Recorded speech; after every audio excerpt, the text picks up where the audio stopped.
What is up, Super Fam? I am Sensei Finito, and welcome to Marvel Bros, where we discuss all things Marvel and everything pop culture. And happy Super Fam Friday to everybody today. Oh man, it's too loud. My bad, my bad. Happy Super Fam Friday to all of you lovely lads and lassies out there. Lads and ladies, I guess, out there. I hope everybody's having a fantastic Friday. I know I am. We're about to be nerding out, just having a good old time. You guys know how it goes when it's Super Fam Friday. Today, we're just going to be talking about the different news released throughout the week, but overall, we'll be talking and discussing the different topics that you guys want to talk about, the Super Fam and Brovengers alike, and we're just going to kind of vibe out. So, hope everybody's ready to get a little nerdy, because that's what we're about to do. It's nerdy time, baby, so I hope everybody's ready to nerd out. Let's see. Yo, Nico in here, my guy. Let's get the chat up, actually.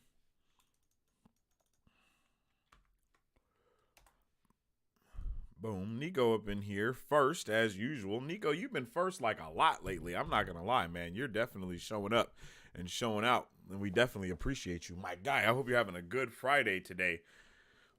Oh, we got my guy Ash in here. What's up with it, Ash? How you doing? Yo, what's up? I hope you vibing, brother. Yeah, we definitely vibing. Thanks. Hey, it's good. You already know. First comes, first serves type of vibe. And since it is Super Fam Friday, gambling is enabled. So you guys are able to gamble your heart away with your Marvel bucks. Gamble. Let's go 250. Oh, I keep putting add points, but it's supposed to be add bucks. My bad, Nico. Let's get you right. There we go. Oh, damn, I lost my money. That's crazy. Let's see. There we go. There's your bucks, bro. Sorry about that. Keep forgetting that I have changed that. Okay, so yeah, like I said, we're just gonna be vibing and nerding out. We're gonna be talking about Superman, Black Panther 2, and a little bit of Avatar Studios, which is the studio behind Avatar: The Last Airbender. Now, so yeah, we're just like I said, we gonna nerd out, vibe out, and just talk about what we talking about. Okay. So, actually, the first thing that I really want to talk about that I just saw that came up not too long ago is we have our first look at the animated series for Arc, and this is Arc like the video game Arc, but it's a series I'm super hyped for this. It's an animated series that's based off of this, and it's gonna be pretty awesome if I do say so myself. I was heavily addicted to Arc as a lad growing up. That game, it was just different. I don't know what it was about Arc, but being able to Arc really got me into the whole survival era of video games. To be completely honest, the whole having to build your stuff and getting wood and all having to what is it called, crafting, there you go, like the crafting in the survival games, like that's kind of where Arc started me at. So now that we're having a entire show based off of this as well, I think it's gonna be pretty amazing, I'm not gonna lie, which I am super hyped about. Let's go to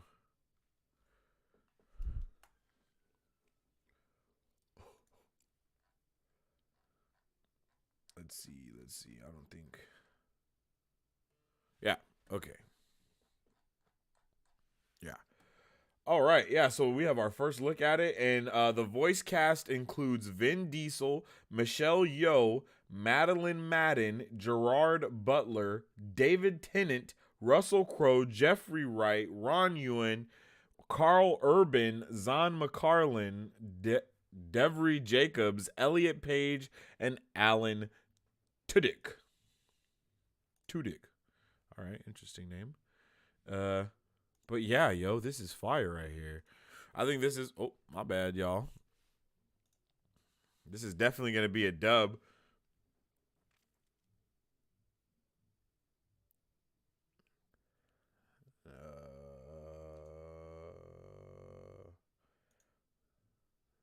Oh, snap.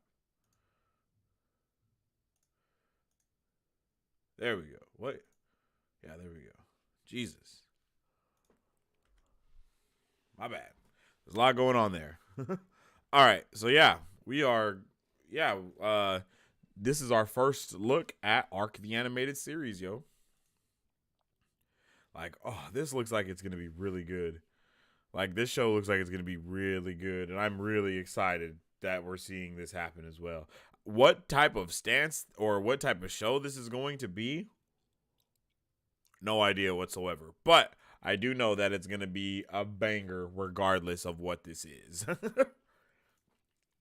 And I'm pretty excited for it. I'm not going to lie. And with such an all-star cast, oh, yeah. Oh, yeah. And I'm pretty sure Ark still has a pretty solid fan base. So when this show, whenever we get the first trailer, because I don't believe the first trailer is out yet.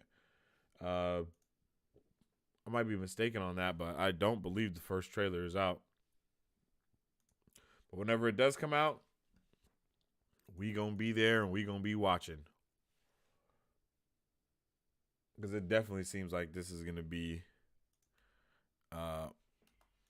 a pretty good show. And like I said, this is like an entire survivor crafting genre. So it's going to be really interesting on how they turn that into a show. But I do know that Ark has an entire lore behind it already, and they're trying to kind of go further into that lore with the different things that's going on. So this is probably just another instance of them trying to go a little bit deeper when it comes to the lore behind Ark, which I'm all the way there for.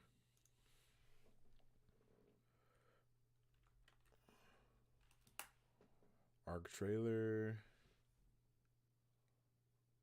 Oh, yeah, there is a trailer for this. Oh, yeah, we're going to have to record that little after the show. We're definitely going to have to record that after the show. Get that in there. Not the queue. I don't want it in the queue. Let's add it to... Nope, I just did that. Come on, son. Oh, I guess watch later is fine then. Oh yeah, I'm here for this. This is gonna be lit. I can't wait to check out this trailer because I already know the trailer will be lit when we check that out as well.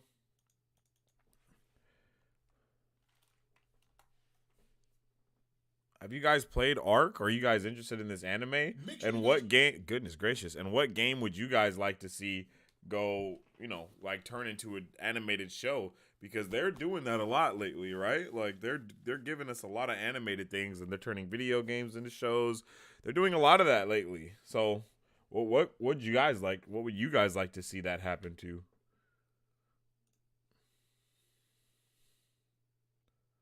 Oh no. Okay, so we're gonna start this off with talking about getting a little spicy, but not too spicy. But we're gonna talk about Superman, okay? And not only are we gonna talk about Superman, but we're gonna check out this video coming at us from Geek Culture Explained, right? And Geek Culture did a beautiful video. I mean, it's a beautiful video, and it's just about what James Gunn's Superman should be. And I watched this video the day it came out, which was yesterday, I believe. Like, as soon as it dropped, I got the notification, and I immediately tuned in to watch it, just because I really appreciate Geek Culture Explained, which is Comics Explained, which is Rob. I really appreciate Rob, and Rob is at Comics Explained is amazing, because Comics Explained literally gives you all of the comic stuff that you might need to know, or at least gives you a good rundown. Some of it be like he'll do an issue or two issues, and it'd be like 15 to 20 minutes, and then he'll do a complete compilation of all the videos that he's done of a complete storyline, and that'll be like a good 3-hour thing that you can listen to or something. And it's almost like a podcast when you listen to it in that form, because you're able to consume more of it.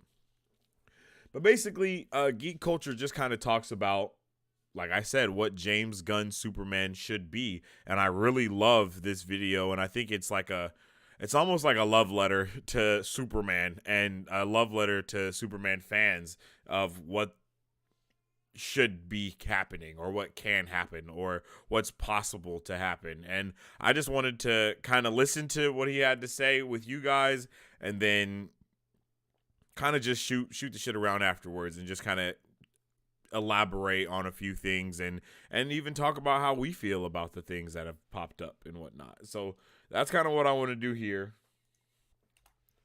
So we're going to get into that in just a second. Before we do, if you guys haven't already, make sure you follow us on social media at Marvel Bros to stay up to date with the latest news and pop culture news that we put up. And you can always follow me as well at Sensei Finito to keep up to date with all my hot takes on different things and, you know, my ideas and theories on what might happen in the future when revolving around different things. Goodness gracious, I have no idea why your boy was stuttering like that just now. But yeah, we're about to check it out. We're about to check this out. Like I said, I do love this video, and I really like Comics Explained. And if you guys haven't checked him out, you definitely should. All right, just got to get this video up. Here we go. All right, here we go. It's only 10 minutes, so we're just gonna check this video out, and then we're gonna talk about it afterwards.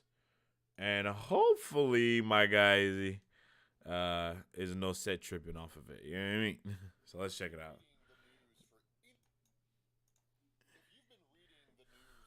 Any measure of time, here we go. My bad. If you've been reading the news for any measure of time, then you're aware that James Gunn is one of the new heads at DC Films. Now, whether or not this is good news is really up to you, but in this video, I want to talk about this. Specifically, I want to talk about Superman, focusing on what DC Films previously got wrong, and how James Gunn can make the Man of Steel more in line with what Superman is supposed to be about. Yeah.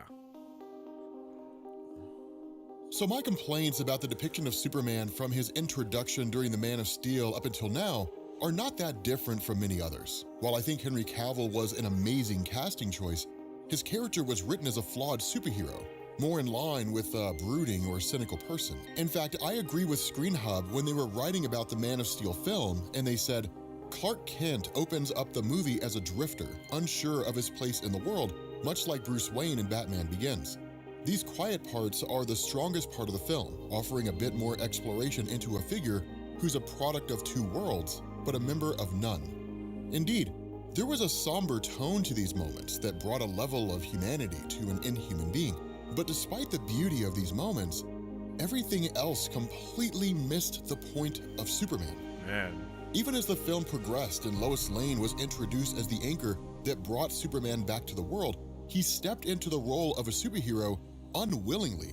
He had no desire to fight General Zod or his forces, even knowing what they would do to the world. But even when the battle came, it contained no semblance of hope or a brighter tomorrow. Where this could have been written off as Superman figuring himself out, his subsequent appearances all had the same tone: dark, brooding, and cynical. The question of whether or not humanity was worth saving permeated every single appearance he had and transformed the Man of Steel into the man of misanthropy. What's funny is that this was by design. In 2018, Screen Rant posted an article where Zack Snyder confirmed to a fan that injustice was the inspiration for Batman's vision of the future in Batman vs. Superman: Dawn of Justice. But Batman's vision, combined with the overall tone of everything, point to the idea that injustice was Snyder's inspiration for his entire depiction of the DC universe. And if this really is true, then that's a problem. Injustice was a story where the Joker tricked Superman into killing his wife and unborn child, which basically sent him down the path of becoming a ruthless dictator. But the reason Injustice was so significant was that it was not a normal Superman. The story stood in stark contrast to the Superman that we knew, which made the death of his family all the more tragic and his response even more shocking. But it's not the story to use as a model for the Man of Steel, because Superman is not dark, he's not brooding, and he's not cynical. Facts. In fact, he's the exact opposite. The exact opposite of every single one of those. Searching for identity, in 2013, Brian Truitt wrote an article for USA Today titled, Why Superman is the Greatest American Hero. In the article, Truitt wrote, "Searching for identity is a very human concept for sure, but what makes Superman and his alter ego Clark Kent the ultimate American hero is that he reflected our culture and society ever since his first appearance in Action Comics #1 in 1938. His crash landing in a cornfield as a baby and being raised by 2 Kansas farmers is, in a way, the story of the American immigrant." In the same article, Julian Chambliss, a history professor at Rollins University, said, "The core narrative in Superman always has and continues to be the values and belief about the US experience being strong enough and good enough to address the troubles of the generation engaged with its character." And comic book writer Mark Waid added, "Superman marched with the troops and fought the Axis powers during World War II, but he was also a reaction to industrialization, to the power of big business. He was created as a social agitator, a character who fought for the oppressed and the weak. In the 1950s, Superman went from anti-authority to a kind of uber cop, since the post-war era is where we saw ourselves as the world's peacekeepers. And then the 1960s and 70s had stories that touched on the counterculture and young people not really having a sense of who they were or where they were going. The reason I say all of this is that Superman satisfies our inner child yearning to be saved from the struggles that plague us. Superman represents hope, and while almost none of Superman's appearances in the DCEU quite lived up to it, Russell Crowe's quote from The Man of Steel perfectly defines Superman in saying, "You will give the people of Earth an ideal to strive towards. They will race behind you, they will stumble, they will fall. But in time, they will join you in the sun. In time, you will help them accomplish wonders." Damn. Learn a language. Hey, and that's all facts right there. Just real quick while the ad is going. That's all facts. Like, my guy has said not one lie this entire time. He's speaking so many facts, and it's just kind of insane that not a lot of people want. It seems like they don't even want Superman to be this, and it's like, why? You know, Superman is amazing. This is why Superman is amazing. So before we continue with this video, we do want to say thank you to our sponsor, Atlas VPN. And right now, you can have a private Christmas and a safe New Year because you can... Hold on. And it's just like I keep saying, I like Zack Snyder's Superman, but come on, G. Like my guy saying, you don't use injustice for the basis of the DCU. Let's get back into our video. And so all of that being said, with James Gunn and DC Films relaunching Superman, what should their inspiration be? What kind of Superman should they present to the world? Well, as Superman's been around for almost 100 years, he certainly has no shortage of stories to adapt, but only a few really stand at the top of the list. In my mind, the feel of James Gunn's Superman should draw from 3 stories: Superman for All Seasons, Peace on Earth, and All-Star Superman. Oh yeah. Now, starting with a Superman for All Seasons, the beauty of this story is its simplicity. The origin of Superman is ingrained in us as American society, almost as if we're born with this knowledge. And instead of focusing on the destruction of Krypton, a Superman for All Seasons takes place almost entirely in Smallville. There are events that take place in Metropolis, and they do influence some of the things that happen in Smallville, but the emphasis is placed on Superman's hometown, the importance of this town, the people in his life, and how the lessons of his friends and family transformed him from a small-town boy with incredible powers to the hero that stands as an inspiration to both humanity and the larger superhero community. Superman for All Seasons has no questions of whether or not humanity's worth saving. There's no angst, broodiness, or cynicism towards the human race. Instead, Superman's initial concern about using his powers out in the world are focused on whether or not humanity will accept him and if he's even ready for that level of responsibility. But if Superman for All Seasons focuses on Clark coming to terms with his powers and his role in the world, Peace on Earth shows how he handles adversity. This story follows Superman in his efforts to solve world hunger, and while he doesn't succeed and his efforts are ultimately sabotaged, there are no fights with Doomsday or Darkseid, and there's no Lex Luthor shining green kryptonite in his face. Instead, Superman's adversity comes in realizing that he can't force humanity to stop fighting wars. He cannot permanently prevent a dictator from seizing the donated food for himself. He cannot change human nature. But instead of ending with a feeling of hopelessness, the story ends with Superman recognizing that the best he can do is try to show humanity a better way, and recognizing that for every one person who stood in his path, 2 people thanked him for his actions. And so finally, All-Star Superman is arguably the greatest Superman story ever written. And while it does contain your standard fare of Superman versus the bad guy style conflicts, its largest emphasis is on Superman's impending death, his legacy, and the world he leaves behind. It's, in effect, the conclusion of everything that makes Superman, Superman. Giving Lois Lane his powers for 24 hours allows her to experience the world through his eyes, to see and hear as he does, the cries for help, the songs of his praise, and the pain of doing what he can where he can, but knowing he can't be there for everyone. During that time, Lois had never felt more connected to both Superman and humanity and the world. Lex Luthor is granted a momentary view of what the world could look like from Superman's perspective, and its beauty is enough to bring Lex Luthor to tears. Damn. To tell the truth, the Superman that we've seen over the course of the DCEU is not the worst that we've ever seen, and I want to be clear in saying that not everything about his depiction was bad. But Superman is not supposed to be flawed. Sure, he doesn't always know what the right answer is to every question, but unlike humans who are flawed, who are reactionary, who only realize an action was a mistake after we've committed to that act, Superman should represent hope for a better tomorrow, and a hope for what humanity can become.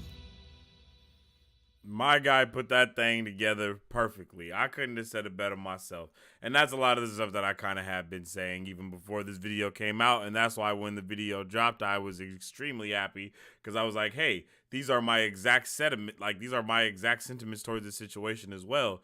You know, Superman is a beacon of hope and justice. And Zack Snyder did a very good job with what he did. But it was the injustice storyline, and as dope as it was, that's just not what you build that's not what you build a universe off of.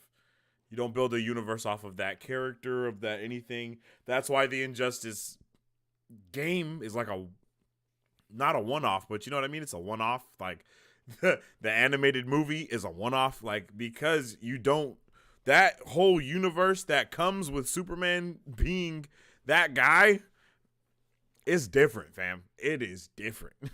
and you can't really make, I don't know. It just doesn't work for DC. It doesn't work for any of the stuff that they are trying to do or wanted to do or whatever. And that's why they had a lot of watering down happening with those stories and with those movies, because they were trying to have a longevity story, you know what I mean? Like something that could exist for a while, a universe that they could continue to create new characters in, and a universe that they can continue to create everything in. And the DCEU was not all the way that universe. It's very hard.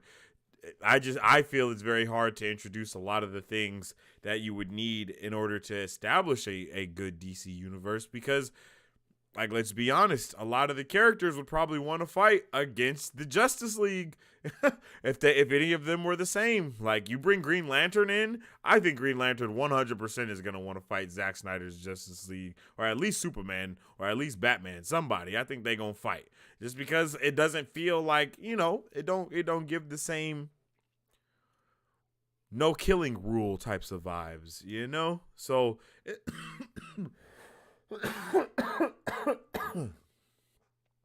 it's a lot of different. It's a big difference when it comes to what we got to where we're going, and where we're going is definitely a bright future.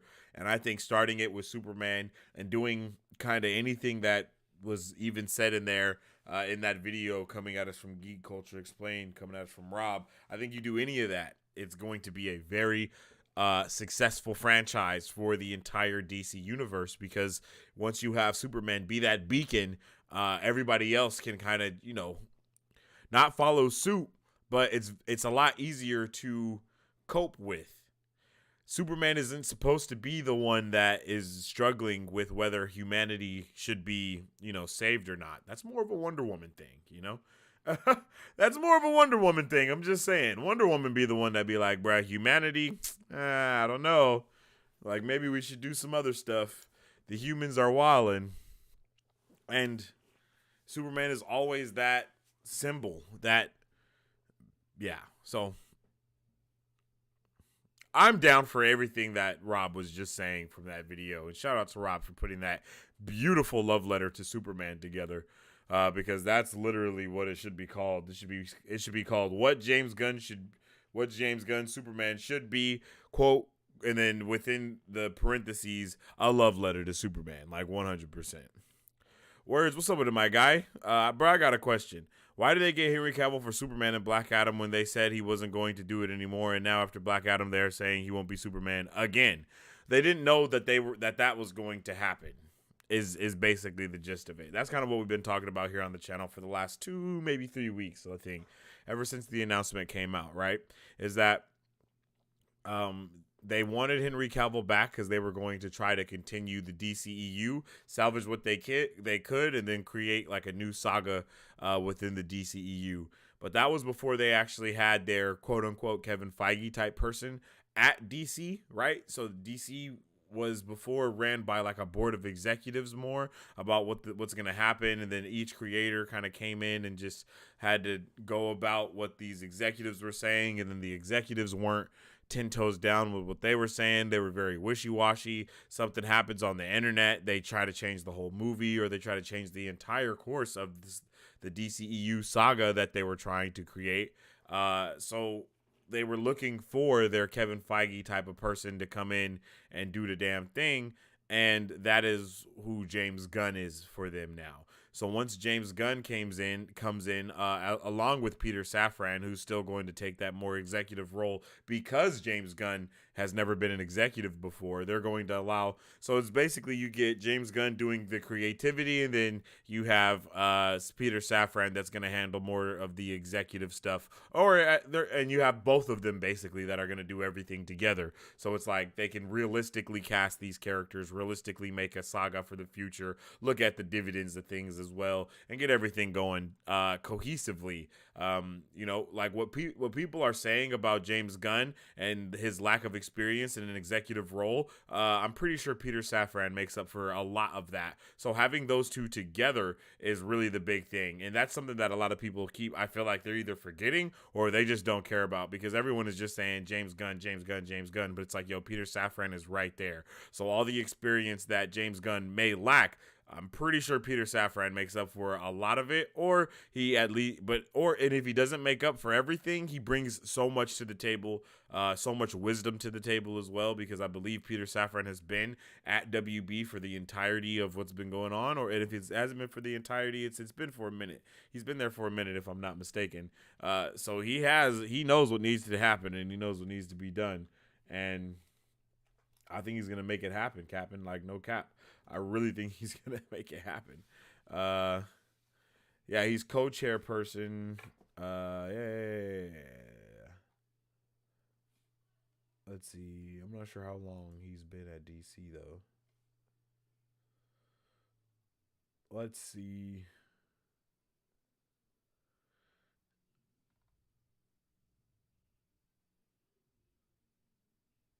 Yeah, I can't see. Okay, here we go. During the last few years, Safran has been able to build upon the Conjuring universe and produce films like Aquaman and Shazam, and the respective sequels, The Suicide Squad, and many others under his banner. And through his first look deal with Warner Bros. In October 2022, Safran and James were named co-chairs and co-CEOs of DC Studios, overseeing film, television, and animation projects, while Gunn will handle creative aspects. Safran will handle the business side of the division. The two assumed their positions November 1st. Is Peter Safran like behind the Conjuring universe somehow or something? Damn. Okay. So yeah, he knows he got some stuff behind his. He got some things behind him. He know what he doing. He is not as green as James Gunn is in this situation. So we're definitely gonna get some spiciness.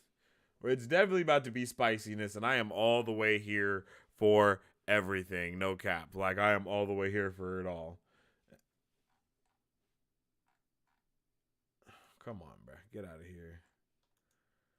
These damn New York Times, uh, like the way that they, like, bro, I'm not subscribing for this, yo.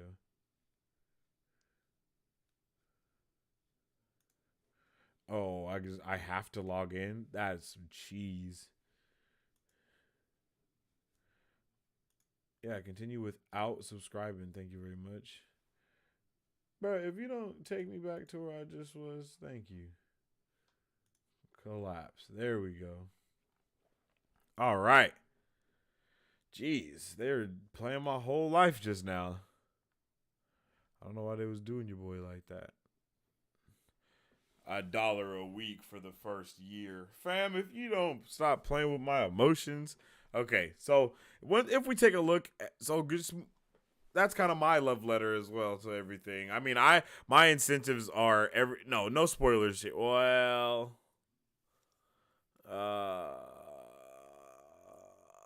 we were gonna just start talking about a little bit of Black Panther 2, but I don't know. I don't think it's gonna be any spoilers because we're just gonna talk about what the movie was supposed to be before um before Chadwick had passed.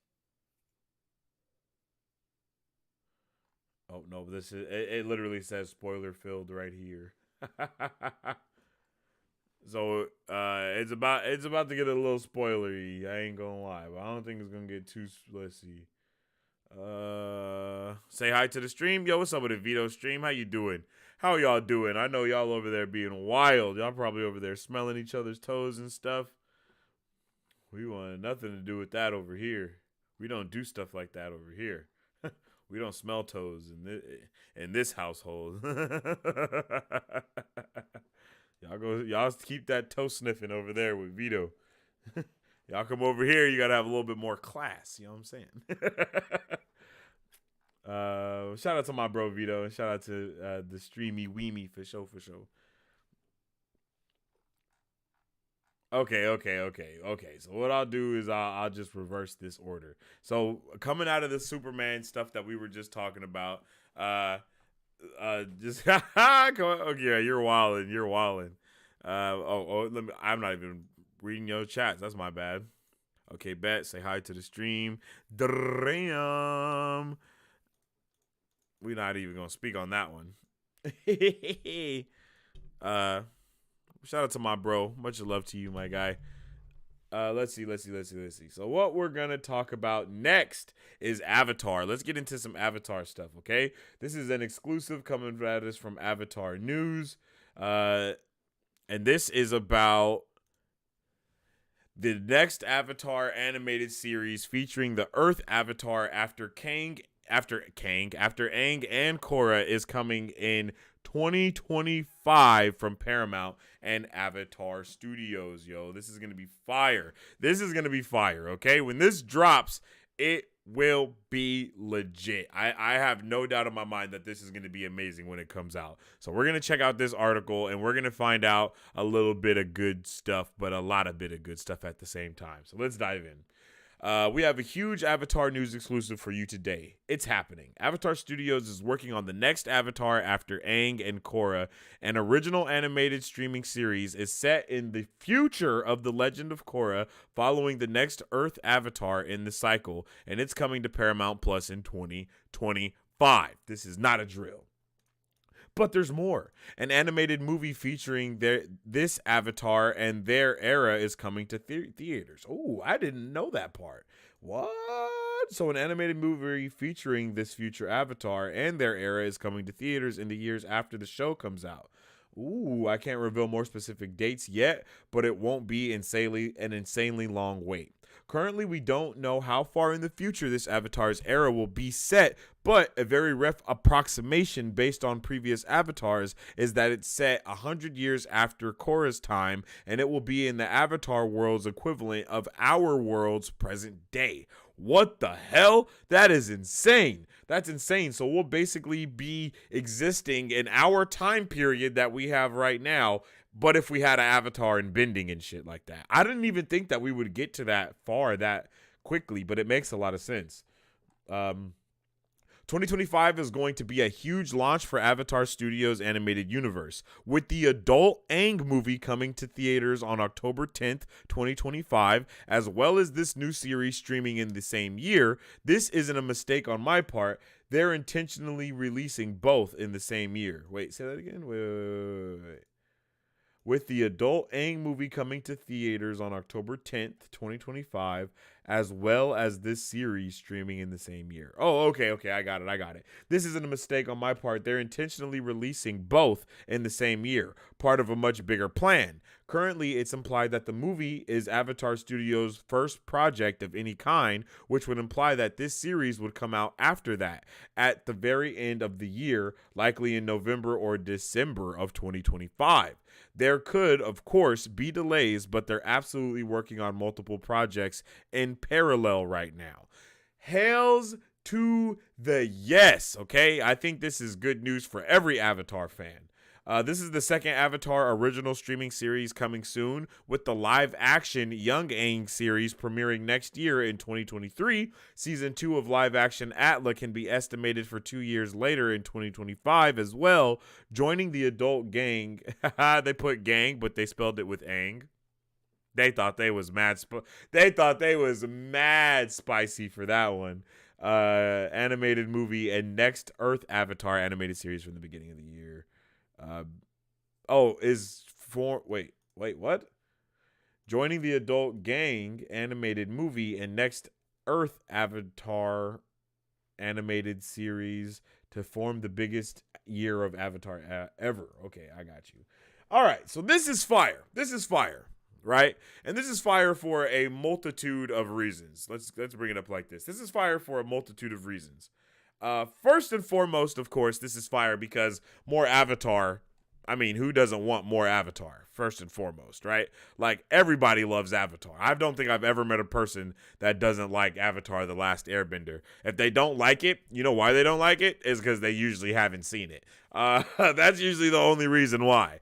But outside of that, I think that this is going to be, all of this stuff from Avatar Studios is going to be amazing. And if you guys don't know about Avatar Studios, basically what happened is Mike and Brian, I believe, are the creators for Avatar: The Last Airbender.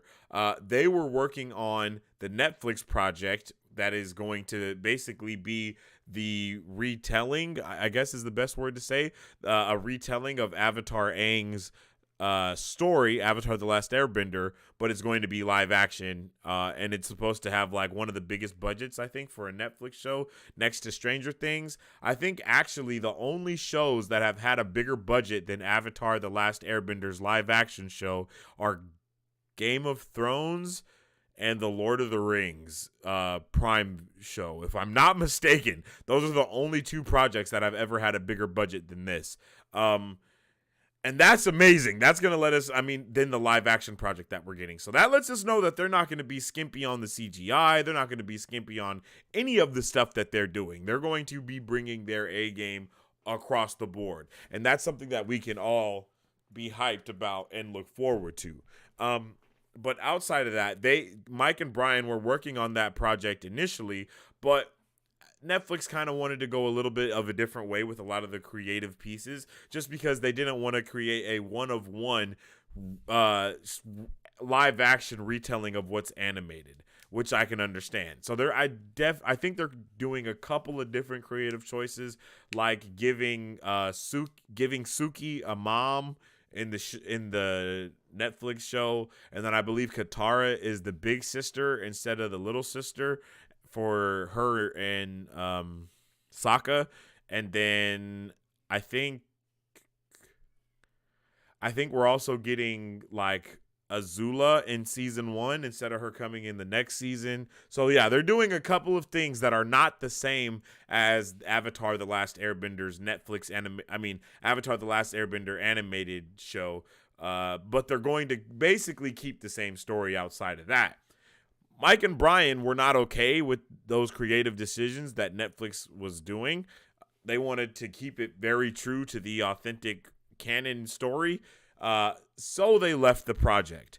But with leaving the project, Paramount Plus had just recently really started coming out. So what Paramount Plus did was they did a genius thing, and they went and got Mike and Brian and they signed them on, and they gave them their own studio that is now called Avatar Studios, where they're able to create their own content, create their own shows, create their own movies, and it all be within the Avatar universe. So basically they Avatar Studios is Marvel Studios, but for Avatar stuff. You know what I mean? So we're going to have an entire saga slate of different avatars and things like that. And some of those stories are like we were just reading in this article. The first story that they're going to be telling is the adult versions of Avatar, of Aang and Katara and all that stuff before he passes away in The Legend of Korra. And they're going to basically show his whole life of not his whole life, but kind of what they did after the original series. And then the next project that they're doing after that is going to be this project that we're talking that this article is really talking about the next Avatar in the cycle, and that will be the Earth Avatar. And this Avatar will be, I believe, 150 years in the future, because if I'm not mistaken, Avatar Korra lives to be about 150. Because in the Avatar universe, it's not unheard of to live to be 100 or 110. That's like the average life expectancy in this universe. The oldest Avatar to ever have lived is Avatar Kyoshi, who lived to be like 200 and something. So yeah, that's that for that.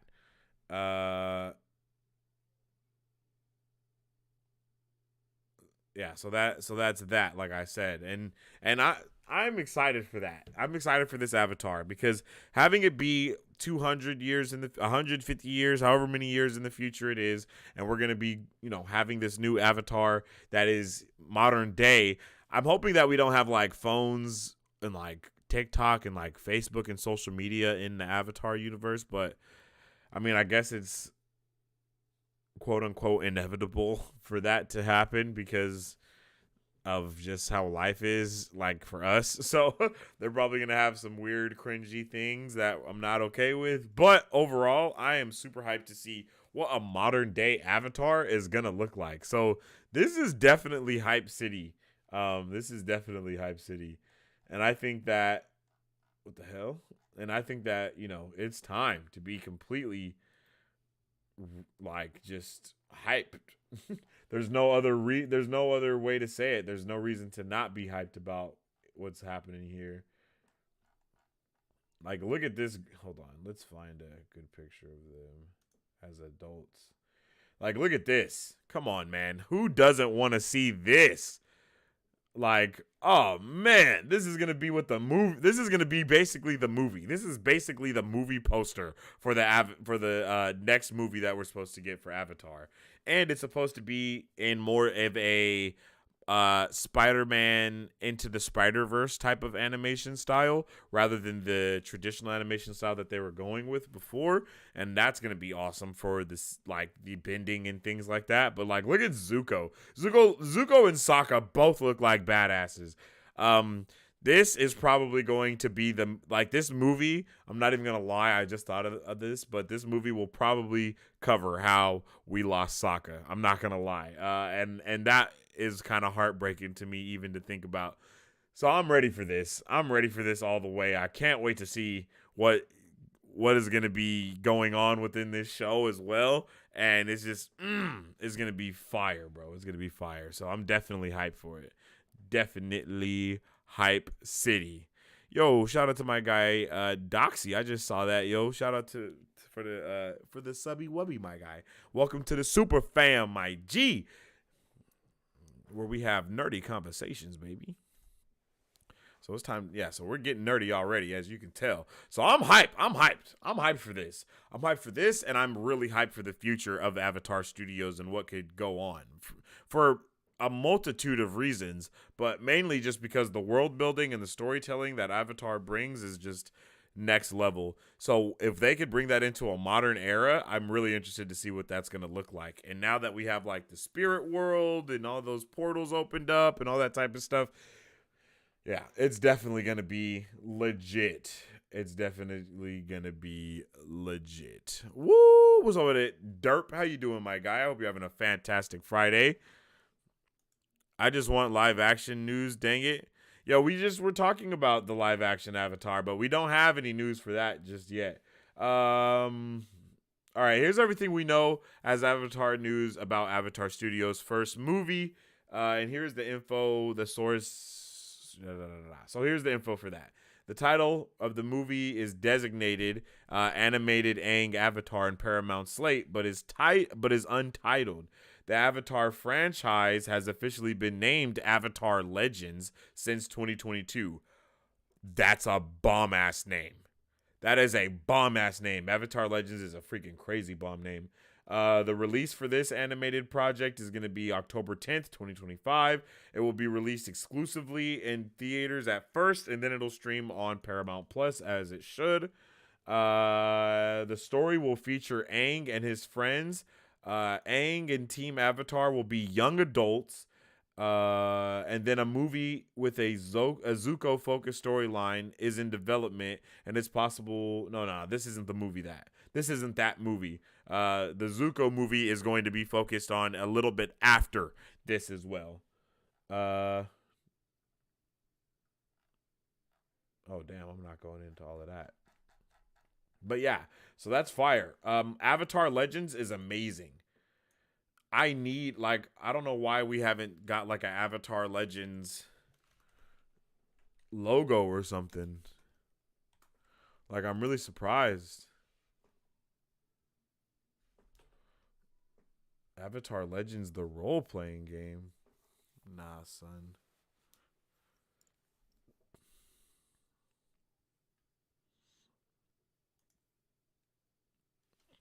I guess Avatar Legends is a that's weird. Oh, I'm on the wrong thing. So let's go and talk about. Wait, what? Where did it go? No. I want to talk about the live action Young Aang. I guess this is it.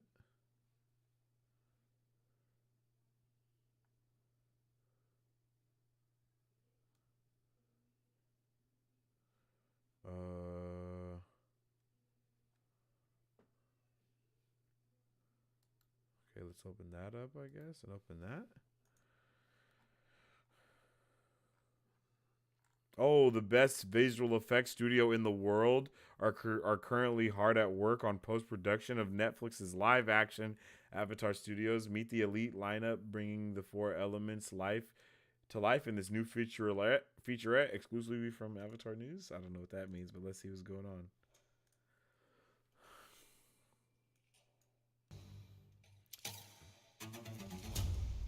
Wait, hold on. What just happened? Hey, that's this. The best visual effects studio in the world are currently hard at work. Oh. Oh, this is the stuff that they've done? Oh, shit. Oh.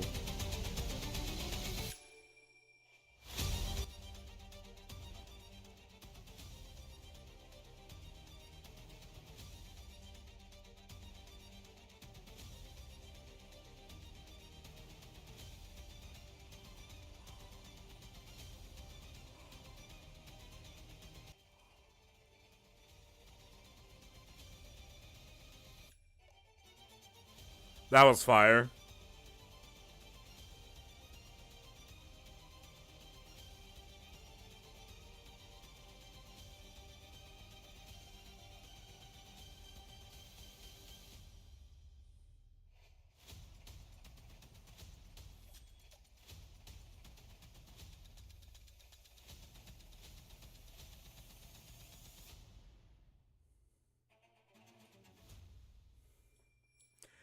God damn, that was amazing. I'm not even gonna lie to you. That shit was awesome. That got me so hyped right now. I can't even believe it. That was crazy. If we got all of those people working on this, then it's gonna be insane. Live action Atla is a stunning spectacle of eye candy matched with impeccable storytelling that has not been done on television before. God damn, that's gonna be fire, bro.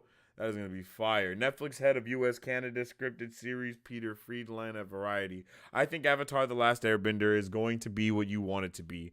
It's pretty special, just as an IP. It's very special, something like The Sandman, and we want to handle it with deft hands for fans and to also bring new life to it in a way that both honors the original and celebrates its new iteration. It's a stunning spectacle. That's something to really pay attention to, that he said it's new iteration, because they are telling us that they are going to be doing different stuff than what's been done in the first one.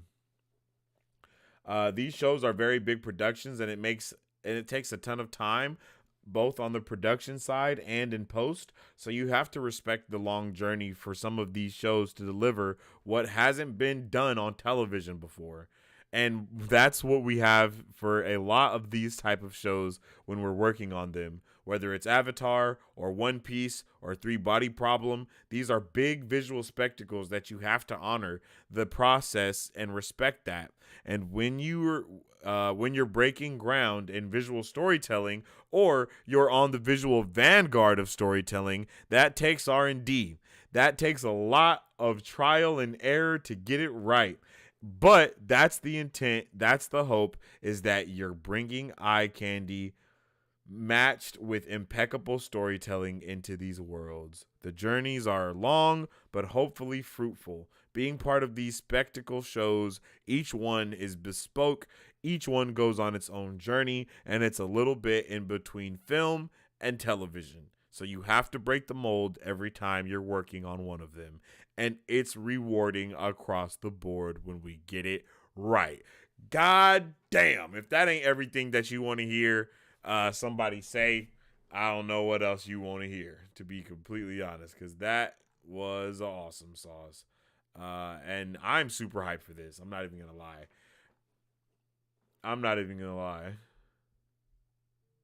Yeah, I am. This is going to be fire. Like, this is going to be fire, because literally they are insane with it. And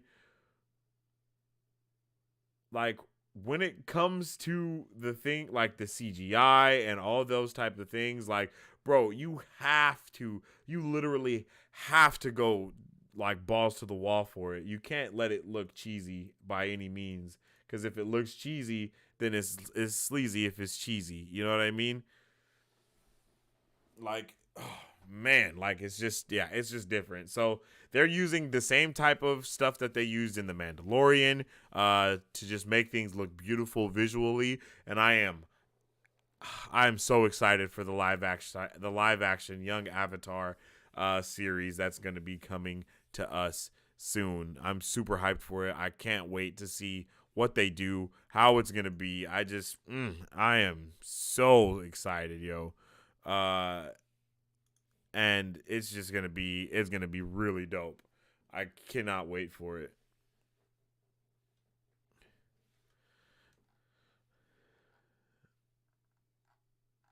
Oh yeah. I got you, Derp.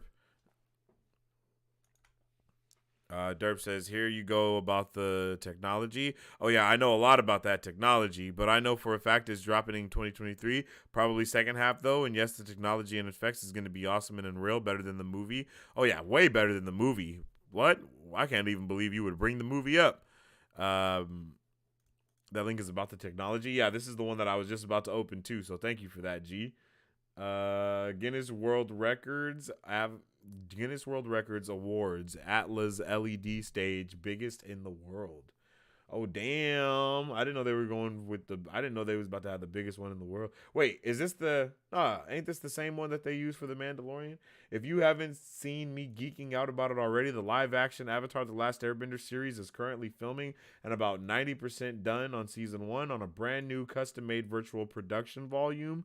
The cutting-edge new stage that allows immersive on-set locations, first popularized by the Disney Plus series The Mandalorian and used on many more huge budget prestige productions since then, including Obi-Wan Kenobi series, basically the biggest of the biggest genre flagship fare. Holy crap, Atlas Stage, created by Pixamondo, was at first announced as one of the largest in North America, but now it's official. Guinness World Records has confirmed that it's actually the biggest LED stage in the world. Holy shit.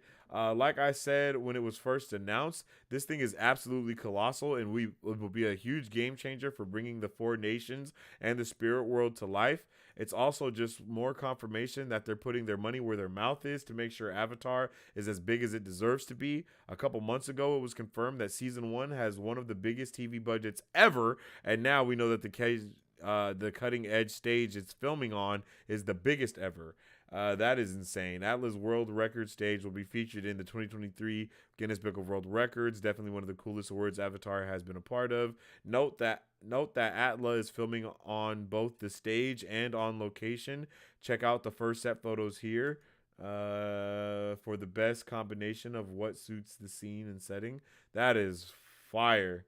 Avatar: The Last Airbender season one has been filming since November and is scheduled to wrap in a few weeks. Yo. Wait, what happened? No?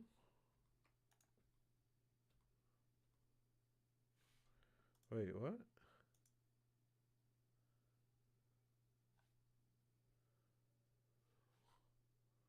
Oh, here we go. I was like, bro, what just happened? Like everything disappeared. Oh yeah, I remember seeing these photos. Definitely. Look at that. Yeah, they're about to go crazy with it.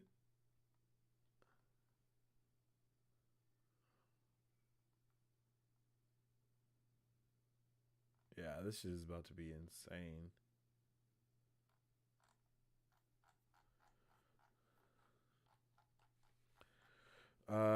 We finally have our first set photos from season one of the live-action Avatar: The Last Airbender series. They feature some Fire Nation architecture, potentially Pao Huai stronghold, where Zhao captured Aang and Zuko, and where Zhao captured Aang and Zuko rescued him as the Blue Spirit, but not confirmed, of course. Season one is currently in production in Vancouver. To give you sense of scale based on no nearby videos. Ooh, damn. Is that a person? Holy shit. I talked some more with the guy that took the photos, and as best as I can piece together, this is a bird's eye view of the set.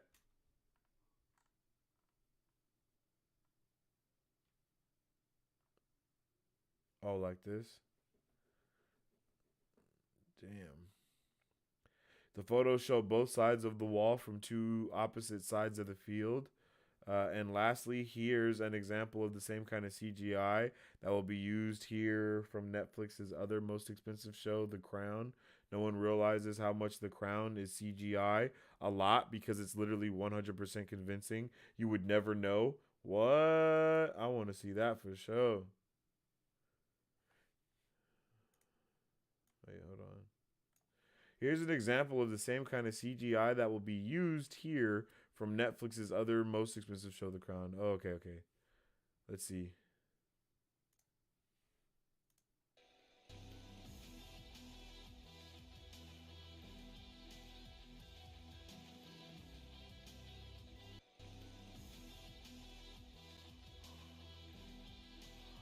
Whoa. That's some crazy. What the hell? Why the fuck is music keep playing? Look at that.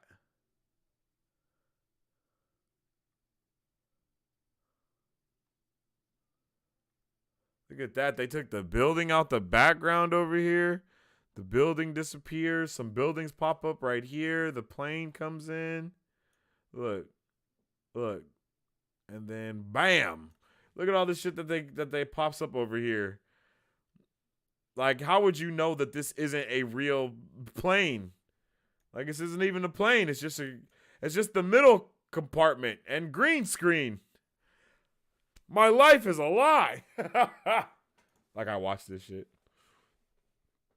Like, look at that. Damn.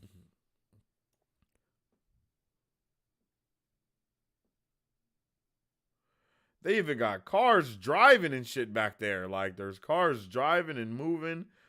The background is full of life for this little while. Look at that. Look at all the movement back there. What? Look at all the movement back there. It's crazy. Look, they ain't even the same plane. They done CGI'd a whole new plane on top of that shit. I am in disbelief. Yeah, they about to go crazy for this. Oh, yeah, this is about to be insane. This is about to be insane, and I can only hope everybody is ready, bro. I am super excited for this to come out. My only thing is, I so wish that this was not coming out all at once. This definitely needs to be more of a weekly thing. Like, damn, I'm really sad about that. Like, I'm not even gonna lie. I'm really sad that this is not.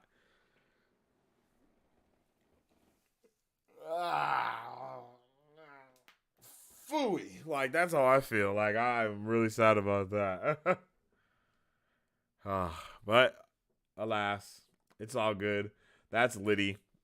Netflix is doing their thing over there. They're doing their thing. They're about to have a lot of stuff going on, yo. Not only that, but the same way that Mike and Brian from Avatar Studios got their own whole entire production type of thing going on, the same thing happened over at Netflix with the dudes that made the Stranger Things, and now they're going to have an entire Stranger Things universe and projects, and that's called Upside Down Productions, or I think it's Upside Down Productions. Let me just double check on that. Yeah, Upside Down Productions. Upside Down Pictures? What? Upside Down. This just said Christmas tree. What the hell? Upside Down Pictures. That's what it is. Upside Down Pictures. And that's going to be freaking awesome. Like, I have no doubt that that's going to be amazing. With this, they're going to be doing like Stranger Things spinoffs that are in different eras and stuff. They're also going to be creating a Death Note, a live action Death Note show. And we also have new news that just came out today about a Stranger Things anime spinoff that is in the works with the series titled Stranger Things Tokyo. That's going to follow two video game loving twin brothers from the 80s who encounter the Upside Down. And I don't know if this is an actual still or an actual picture from it, but I am super hyped for that.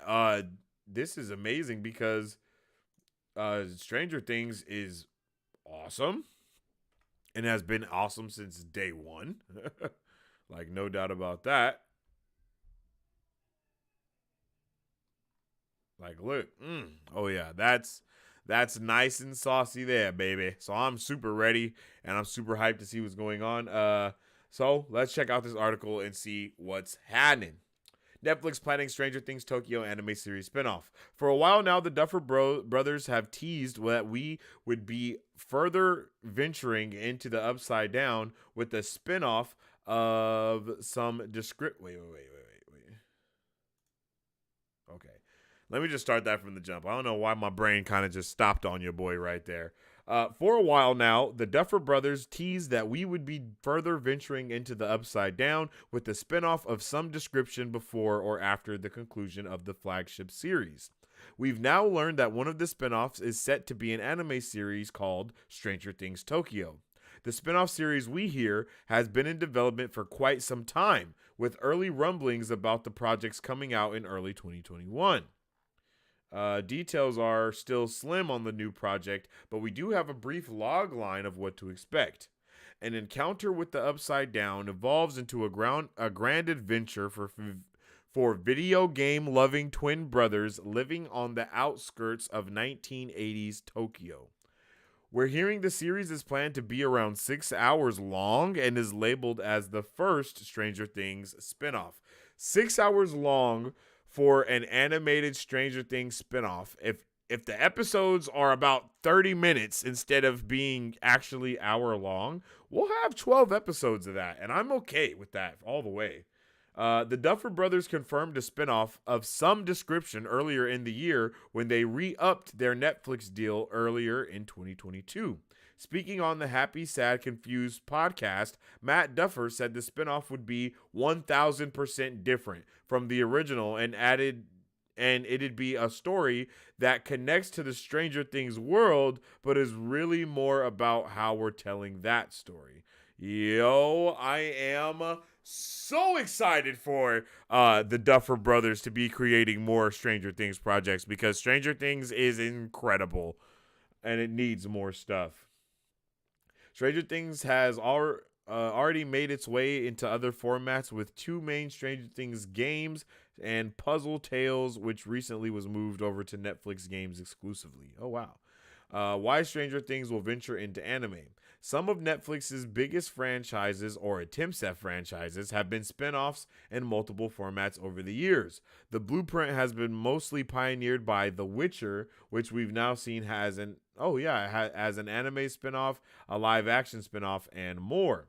Other examples of Netflix's IPs to get or set to be converted into an animated spin-offs include Bright Samurai Soul, Altered Carbon Resleeves, and Army of the Dead. Oh, I didn't know Army of the Dead was supposed to get an anime. That's fire. The Mothership Stranger Things series is returning for a fifth and final season, which isn't expected to hit until 2024, which filming thought to get underway in May 2023. As mentioned, the Duffer Brothers are working with Netflix under an overall deal. Other projects that they have on beyond Stranger Things include The Talisman and the Death Note live action adaptation of the series. Yo, that is fire. That's fire. I am super excited and hyped to see what they can do with Stranger Things in the anime form. I think Stranger Things in the anime form is something that a lot of people probably aren't expecting to see or didn't expect to see. So I think they're going to definitely I don't want to say just take the world by storm, but once more stuff comes out about this, we will see, and I have no doubt that it's going to be, people are going to definitely be there for it because Stranger Things is awesome and anime is awesome. So putting those two things together is probably going to be awesome. And I am excited for the Death Note and all that other stuff as well that's going to be coming from the Duffer Brothers. Super excited.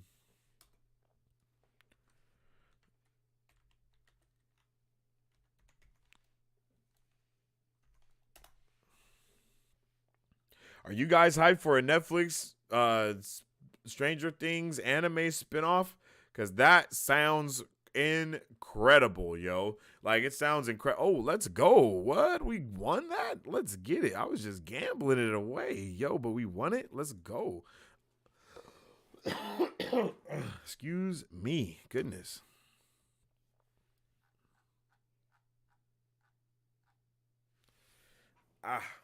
Shoulder's starting to hurt. But yeah, yo, I'm super excited to see the future of all of the different things that we've talked about today. Superman, no doubt, is going to be incredible. Black Panther. Oh, we didn't talk about Black Panther 2 yet. So we're going to get into that. Let's get into the Black Panther 2 stuff. So, this is the Black Panther sequel that never was. This is the article that is written by, what the hell is it called? The New Yorker? New York Times, the New York Times, okay? So writer-director Ryan Coogler and screenwriter Joe Robert Cole reveal the original plot for Wakanda Forever and discuss working in the Marvel Cinematic Universe. So we're just gonna kind of read this article, go through what could have, like, what was going to happen before, and just kind of talk about it and whatnot. Okay. The Black Panther Wakanda Forever screenwriters Ryan Coogler and Joe Robert are just coming up for air. A month after the release of the much anticipated follow up to the original Black Panther is well situated, still screening at more than 3,000 theaters heading into the holiday weekend. The film has received mostly positive reviews from critics and holds the year's second highest performance at the box office after Top Gun Maverick. No doubt that's different now. Oh no, this just came out today. Um, to date, it has grossed more than $420 million domestically and nearly $800 million overall. Things could have gone much differently. This film was difficult in ways that only people who made it would know, Coogler said in a recent interview.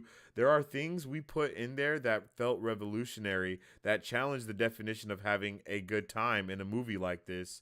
The death of Chadwick Boseman, who played the title role in the original film, a noble but untested leader of the fictional African promised land Wakanda, forced a radical reimagining of the franchise. Coogler and Cole had recently sent Boseman a completed first draft to the first script when the actor succumbed to a secret bout with colon cancer.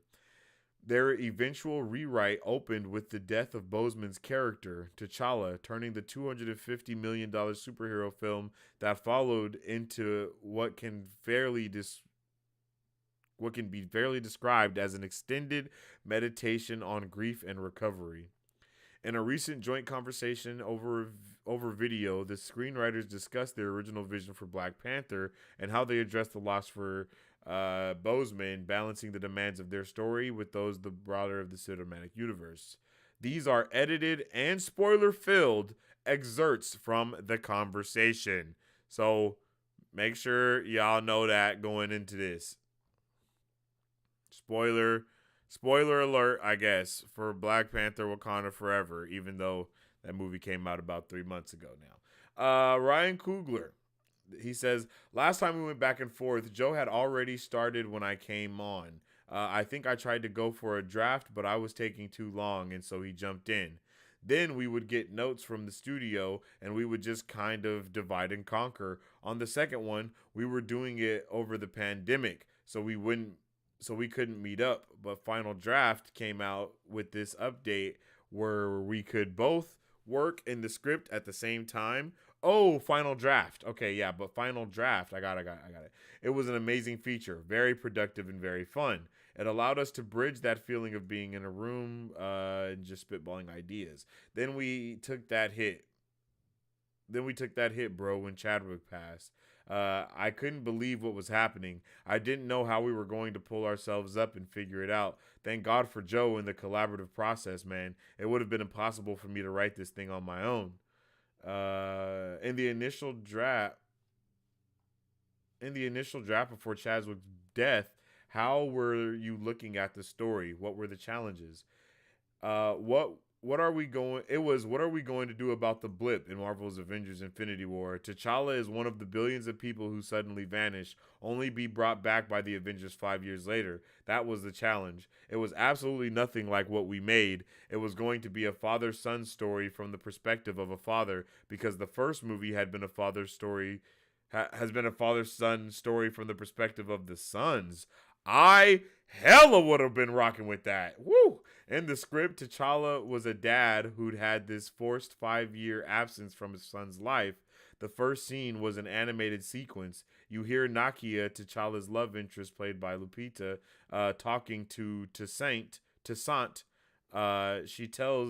She says, "Tell me what you know about your father." You realize that he doesn't know his dad was the Black Panther. He's never met him, and Nakia is remarried to a Haitian dude.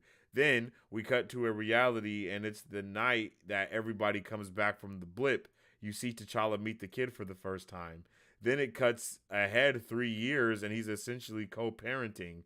We had some crazy scenes in there for Chad, man. Our code name for the movie was Summer Break, and the movie was about a summer that the kid spends with his dad. For his 8th birthday, they do a ritual where they go out into the bush and have to live off the land, but something happens and T'Challa has to go save the world with his son on his hip. That was the movie.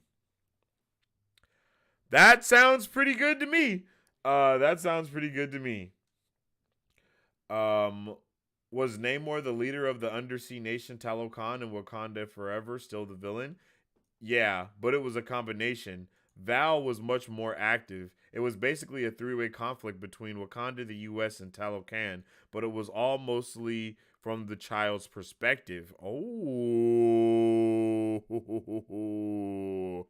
Oh, that sounds awesome. And the new version of the opening scene is T'Challa's death. Why did you start there? Just particularly, everyone was going to be waiting to see how we dealt with it, so doing it right up front made sense. In terms of the characters, we needed to introduce a different version of Shuri. We're showing the moment that she becomes a different person than the person we met. She's the smartest person in the world, but she can't save her brother. What does that do to you? We wanted to have an emotionally intelligent conversation. It's about the transformative quality of grief and trauma. I am saving that right there because I am going to bring that up in another video 100% because that is phase 4. Phase 4 is the transformative quality of grief and trauma. God damn, that's beautiful. There's this expectation with emotional trauma that you just need time. Oh, give them a couple of weeks off. They'll come back to work and get back to it. But that person is completely different in some ways. You just don't see it because the change isn't visible. Damn. I need this whole paragraph right here is crazy fire. Like, bruh, Coogler is a goat.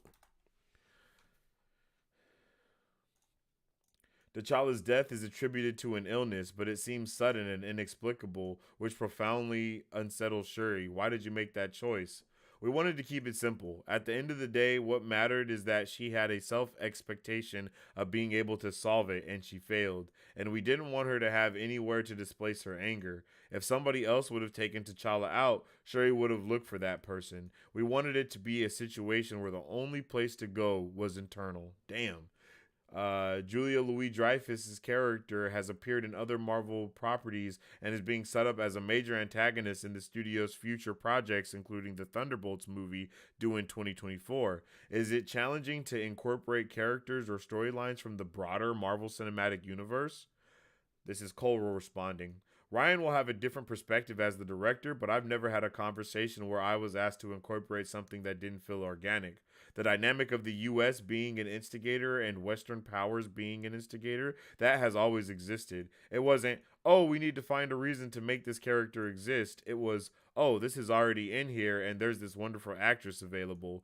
It always starts from the story and the ideas. Ooh, I like that. Coogler says, yeah, nobody was shoehorned in or asked to be put into the movie or anything like that.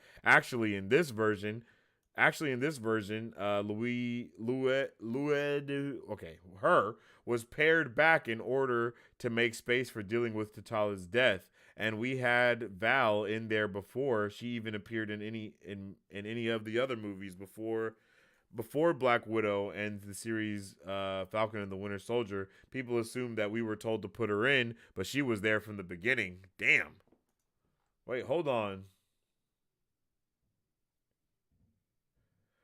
We had Val in there before she even appeared in any other movies. Damn.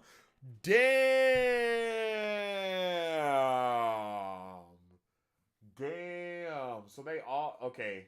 All right, that's good to know. Okay, that's good to know. I'll get back into that later. Ryan, what's your appetite to tell more stories in the world of Wakanda? I feel blessed that I have the opportunity to work on these movies, bro. When I got asked to do the first one, it was like a moving train. I thank God every day that I was able to jump on it and meet these people, these actors, and to meet Chadwick during some of the last years of his life. I'll do it as long as folks will have me, but I think it's bigger than just me or Joe. Between the first and second movie, we made $2 billion at the box office, which is what matters the most to corporations. So I hope that it continues, man. I hope people are still making movies about Wakanda long after we're gone. Damn, son. That was some of the most informative stuff I have ever read in my life. I ain't even gonna lie. That was awesome. That's awesome. Ryan Coogler is the GOAT, and this is amazing. And it's really sad to have seen Chadwick not be able to see what happened with his story, and not be able to have Chadwick there. And I know it was so hard for those actors and so hard for the families and just everything, because Chadwick Boseman as Black Panther just meant so much more than anybody can actually know. Especially for the children, especially for the young black children out there. It just changes the vibe, when you have a hero that you can look up to that looks like you, and that's something that I think everybody can relate to, at least now in this day and age. Having proper representation and everything, I think it's important for everybody. I think it's important for every kid. I think it's important for the adults. I think it's important for the overall future of where creative things go altogether, because that's where a lot of things come from as well. A lot of what we have now has just been a lot of people trying to portray something that they've seen before, but for their own culture. That is a very big fact right there that we can't deny, and we can't look past. So when it comes to things along the lines of that, I think we really need to just kind of focus in on what's going on, and focus in on, these different aspects of media being able to reach different demographics of life. I mean, even if you look at Miss Marvel alone, like Miss Marvel was so amazing, and it's so different, and it's such a beautiful story because it brings in the family dynamic, and it brings in a culture that a lot of people are not very privy to just be completely honest. A lot outside of a history book, or outside of no, literally outside of a history book, not a lot of people have ever seen the things that were depicted in Miss Marvel, or outside of a conversation as well.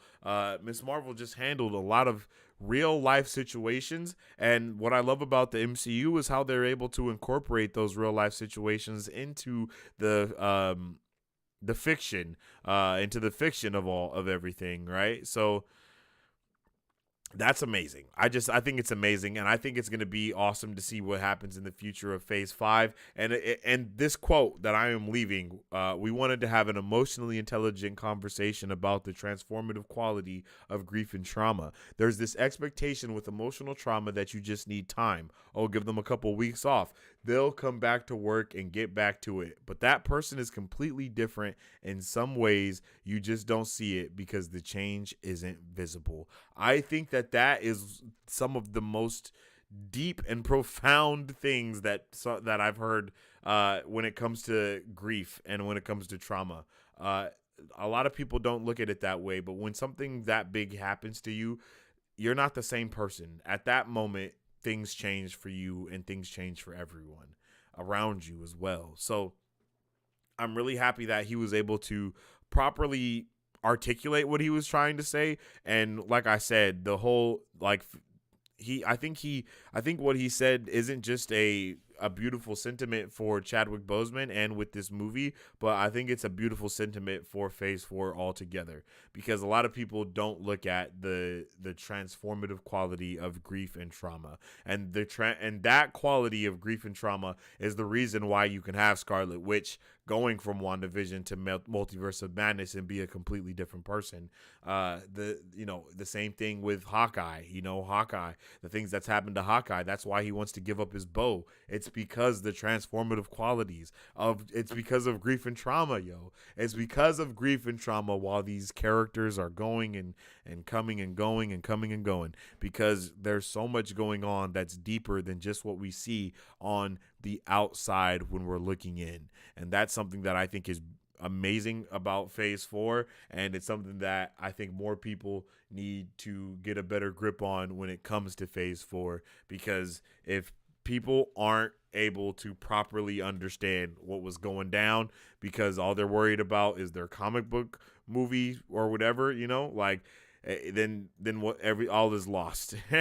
All is lost at that point. That's just how it goes. If you don't understand because at this point we're at a point where these movies and these shows are interweaving the same theme across a phase. So the whole phase is about grief and trauma. It's not going to be you're going to get one movie here and there about grief and trauma. It's going to be that you're going to get a wave of grief and trauma throughout every single thing that you're watching and that you're experiencing. And I hope that they continue doing that with the future of the MCU as well, is properly being able to be like, okay, this phase has all been about grief and trauma, so this next phase is going to be about hope and justice, for instance. So everything that we see, we're going to see an underlining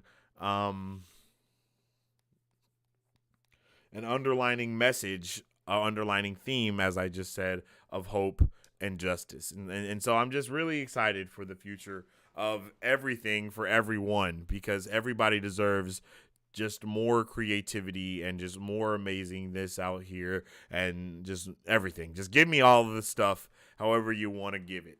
Hey, yo. Oh, Lord. Man. Whew, my bad. That was a crazy stretch right there, Lord. But with all that being said, I appreciate each and every one of you for tuning in, dropping the likes, dropping the love. I hope all of you continue to have a fantastic rest of your Friday. I know that I'm going to. I definitely appreciate each and every one of you for coming through, showing some love, and showing your appreciation to the thing, for this. It's been an amazing Super Fam Friday. And if you guys are looking for more ways than one, if you guys are looking for more ways than one to support us here, you can by getting you some merch, okay? You can now purchase Marvel Bros merch by visiting our website at www.marvelbros.com. That's MRVLbros.com. And don't forget to tag us on social media so we can see how you represent the Super Fam. I appreciate each and every one of you for tuning in today and vibing with me. You guys are all amazing, and I definitely hope that you have a wonderful rest of Yo Super Fam Friday. I hope all of you guys stay awesome, stay nerdy, and stay marvelous. Excelsior. If you guys would like to support Marv Bros, all you gotta do is visit our website at www.marvbros.com and buy some merch. Represent the Super Fam. Or you can join our Patreon to get early access to content, patron-only scoops, giveaways, private Q&As, and those sacred watch parties. We appreciate you guys. We'll catch you on the next one. Excelsior. On today's pop culture news update,